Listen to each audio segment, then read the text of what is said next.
నమస్కారం అండి. బాచీరావు కుకింగ్ వీడియోకి వెల్కమ్ అండి. ఈరోజు మన వీడియోలో ఈ యొక్క అడికృత్తికకి స్వామికి చేసేటటువంటి ఒక ప్రసాదము, దీన్ని పాయసం అంటారు. ఇది మామూలు పాయసంలా కాదండి. ఇది ఏంటంటే దీనికి ఆవు పాలు, అదేవిధంగా రైసు, ఆవు నెయ్యి, అందులో పాటుగా ఒక చిన్న అరటిపండు, జీడిపప్పులు, కిస్మిస్, బాదం అది ఎలాగ వేసుకోవచ్చు, ఇష్టమైన వాళ్ళు వేసుకోవచ్చు. ఇలాచీ పౌడర్ కూడా వేసుకోవచ్చు ఇష్టమైన వాళ్ళు. పాలు కావాలి, అదేవిధంగా బెల్లంతో చేస్తారు. ఇది పంచదార కాదండి. ఇదేంటంటే బియ్యం, ఫస్ట్ పాలు అనేవి ఒక ఆవు పాలు, 1 లీటర్ ఆవు పాలు తీసుకున్నట్లయితే ఒక పావు కేజీ బియ్యం తీసుకుంటాము. దానికి సంబంధించి ఒక కప్పు నిండా నెయ్యి, సరిపడినంత జీడిపప్పు, కిస్మిస్ మన ఇష్ట ప్రకారంగా తీసుకుంటాం.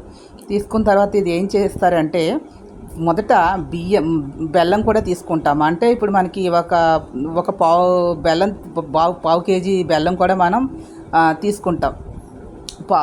ఇక్కడ కొలత ఎలా తీసుకోవాలంటే ఇప్పుడు ఒక 2 కప్పులు మనం తీసుకున్నట్లయితే బియ్యాన్ని నానబెట్టి ఒక 2 గంటలు నానబెట్టాలి.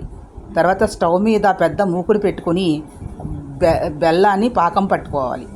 పాకం పట్టిన బెల్లాన్ని 2 కప్పుల బెల్లాన్ని పాకం పట్టిన తర్వాత ఆ పాకం బాగా పాకం రావాలండి. బాగా పాకం వస్తున్నప్పుడు అందులో మనం ఏం చేయాలంటే ఈ కాచి పెట్టినటువంటి 1 లీటర్ పాలు పోసేసిన తర్వాత అప్పుడు నానబెట్టిన బియ్యం అందులో వేయాలి.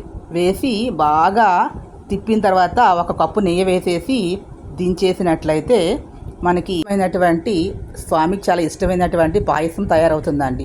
ఇందులో చిన్న ముక్కుల్లో మళ్ళీ నెయ్యి వేసి అందులోనే జీడిపప్పులు, కిస్మిస్, బాదం పప్పు పైన వేసి అలంకరించుకుంటే బాగుంటుంది. అరటిపళ్ళు చిన్న చిన్న ముక్కలుగా కానీ పేస్ట్ కానీ చేసి దింపే ముందర వేసి కలపాలండి.